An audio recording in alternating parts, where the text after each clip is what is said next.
discuss the concept of a distance time graph for a uniform motion. Basically, we should know what a distance time graph is. Distance time graph represents the variation in the distance with respect to time. Whenever we are plotting a distance time graph, we will take the time on the x-axis and the distance on the y-axis. As you can see in the graph, we have taken time on the x-axis and the distance on the y-axis. And we know that for a uniform motion, if we are plotting a graph for a uniform motion, that means the object is covering equal distance in an equal interval of time, we will always get a straight line. As you can see in the graph, we have drawn the object is traveling a distance of 4 meters for a time interval of 2 seconds. That means for every 2 seconds, the variation in the distance is 4 meters, and you can see that the graph is basically a straight line. Or we can say that whenever we have a graph, a distance time graph with a straight line, it will always represent a uniform motion. So whenever we have a graph, now we can also think why we are plotting a graph. Because if we have a graph, that means if we know the values of time at different time positions, what was the distance of the object, we can always plot a graph, and from this graph we can calculate the various values required. And if we suppose we want to calculate the speed of an object, what I will do, I will try to find the speed of the object from the graph, and we know that the speed of an object is basically the ratio of distance upon time, and from the graph we will find the slope of the line, and slope is basically change in y upon change in x, and change in y represents the distance traveled and change in x represents the time taken. So distance upon time is basically speed. So whenever we want to find the speed from a distance time graph, what we will do, we will find the slope of the line. So for example, in this equation, in this graph, I am trying to find the speed for between the 2 points A and B. So to find this speed between the points A and B, I will find the variation in the x-axis, value of the x, and the variation in the value of the y. So whenever we are trying to find the variation in x, so from point A and from B, I will draw two perpendiculars to the time axis, and that means AE is perpendicular to x-axis, that is the time axis, and BC is also perpendicular to the x-axis, that is the time axis. That means at point A, the value of x is denoted by the point E, and the value at B is denoted by C. That means when the object is at point A, the value of time is signified by the value of E on the x-axis, because x-axis is the time axis. Similarly, at point B, the value of time will be signified by the value of C. Or we can say that OE, as O is the origin of the graph, so OE is equal to T1 and OC is equal to T2. That means the variation in the time, that means variation from point A to B, the time taken is basically OC minus OE, or it is equal to T2 minus T1.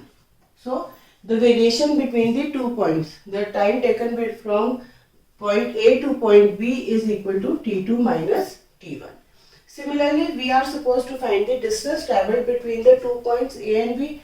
One way to find the distance travelled will be to draw two perpendiculars to the y-axis and then find the change in the value of y, as we have done in the case of time graph or in the case of x-axis. So the other way can be, we can from point A, we will draw a perpendicular to BC. As you can see, we have drawn AD perpendicular to BC. Now AD is perpendicular to BC, so that BD signifies the distance travelled between point A and point B. Or we can say that the distance as from the graph, BD is the distance travelled between point A and B, or we can also say that BD is equal to BC minus DC, because BC is the distance at when the object is point B, and DC is the distance of the object when it is at point A, because DC is equal to AE, because DC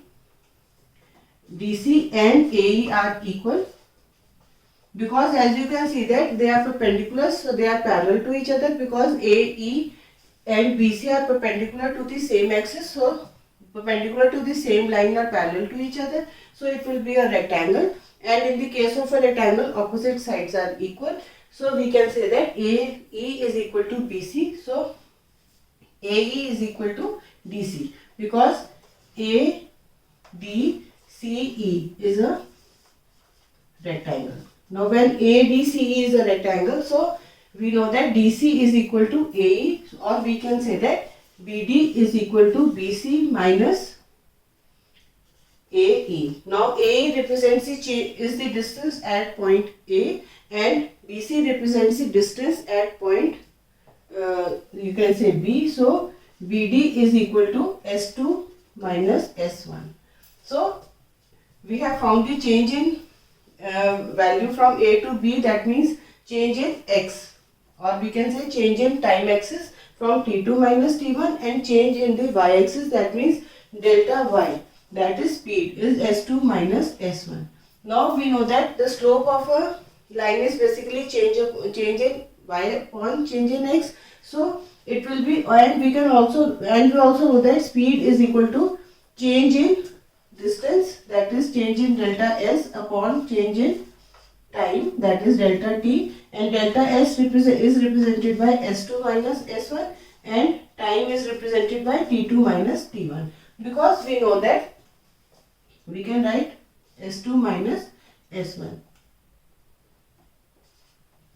So what I have said, that in a distance time graph, the slope represents the speed of the object. Slope is basically change in Y upon change in X. Now change in Y, that is the distance graph, and change in X is the time graph. Now in the change in X, delta X is the change in time between A and B. It is OC minus O minus D.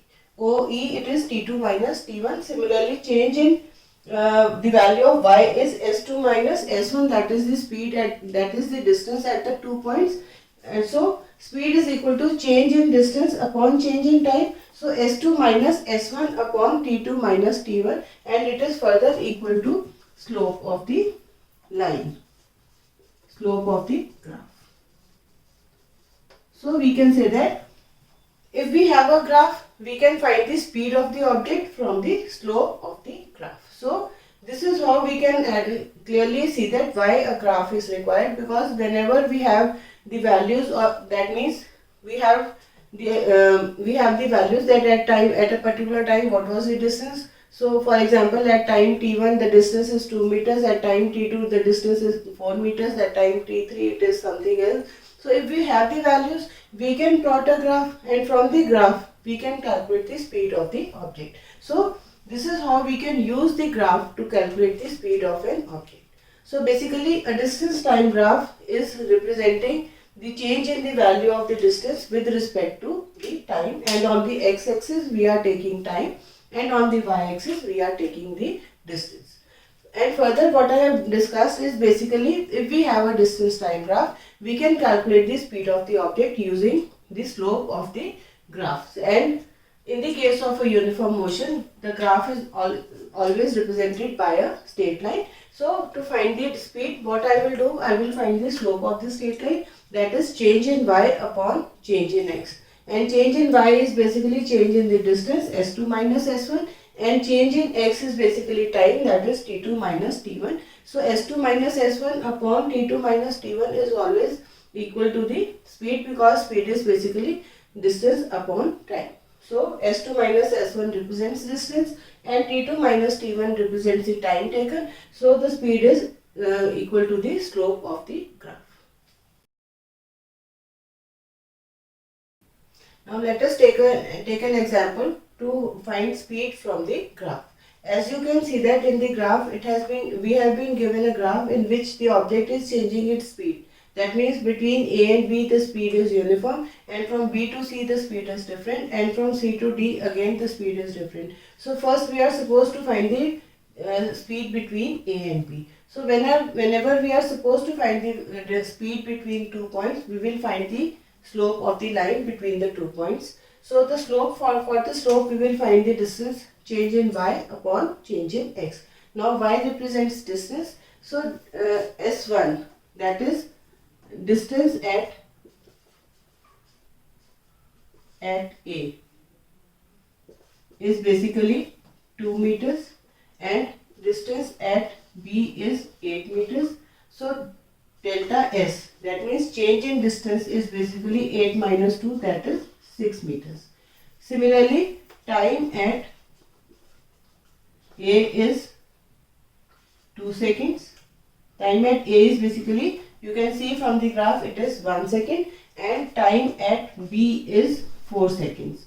So change in time, that is delta T, is 4 minus 1, that is 3 seconds. Now speed is equal to change in S upon change in T. That means delta S upon delta T. Change in S is basically 6 and change in T is basically 3. So it is 2 meters per second.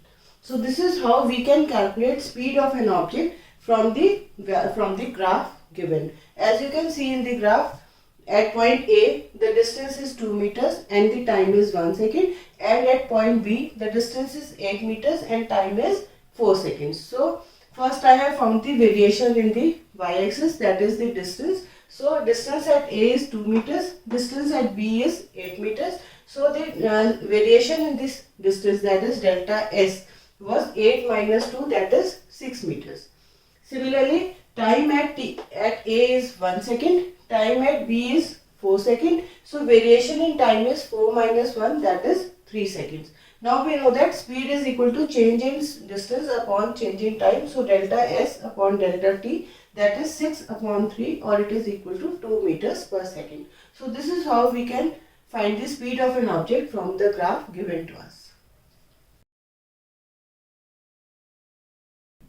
Now from the graph we will find the speed between the point B and point C. As we know that speed is basically the change in y upon change in x, that means slope of the graph. So we will find the variation in the y and variation in the value of x. So variation in y is basically the change in distance between point B and point C. So for this we will calculate from the graph. We see that the distance at point B is 8 meters. Distance at point C is also 8 meters. So variation in y, that means change in value of y, that is change in distance, is basically 8 minus 8, and which is 0 meters. Or we can say the distance between the point B and point C has not changed. So now we will try to find the variation in the x-axis, that is the variation in the time. So time at point B is 4 seconds and time at point C is 7 seconds. You can see from the graph the time at point B is 4 seconds and the time at point C is 7 seconds. So change in time, that is delta T, is basically 7 minus 4, which is 3 seconds. Now speed is change in distance upon change in time, and change in distance is 0 and change in time is 3. So it is 0 meters per second, or we can say the speed of the object is 0, that is it is not moving. So from this you can see that from the graph we can calculate the speed of the object. So this is why we plot the graph for the various objects, and from the graph we can calculate the speed of the various objects. From point B and point C we will find the variation in the distance. So we have calculated the distance at point B, you see it is 8 meters, and distance at point C is also 8 meters. That means between point B and C the distance is not changing, or we can say the object is not moving. So at delta S is equal to 8 minus 8, that is 0 meters. Similarly, the variation in time, that means time at point B and the time at point C. From the graph we see that the time at point B is 4 seconds and the time at point C is 7 seconds. So variation in time is 7 minus 4, that is 3 seconds. Now speed is basically change in y upon change in x, that is change in speed, change in distance upon change in time. Change in distance is 0 meters and change in time is 3 meters and 3 seconds. So 0 upon 3 is 0 meters per second, or we can say the object is at rest the, because the speed is 0. Now let us try to calculate the speed between the point C and point D. As in the earlier two cases, we have first calculated the variation in the y and the variation in the x, because speed from the graph can be calculated from the slope of the line, and for calculating the slope it is basically change in y upon change in x, and on the y axis we are having distance and on the x axis we are having time. So basically change in distance upon change in time, and it is speed. So first we will try to find the change in distance, that is change in y. For this we will see that the distance at point D is 17 meters, distance at point C is 8 meters. So change in distance, that is delta S, is basically 17 minus 8, that is 9 meters. Now change in distance is 17 minus 8, 9 meters. Now we will try to find the change in time. So time at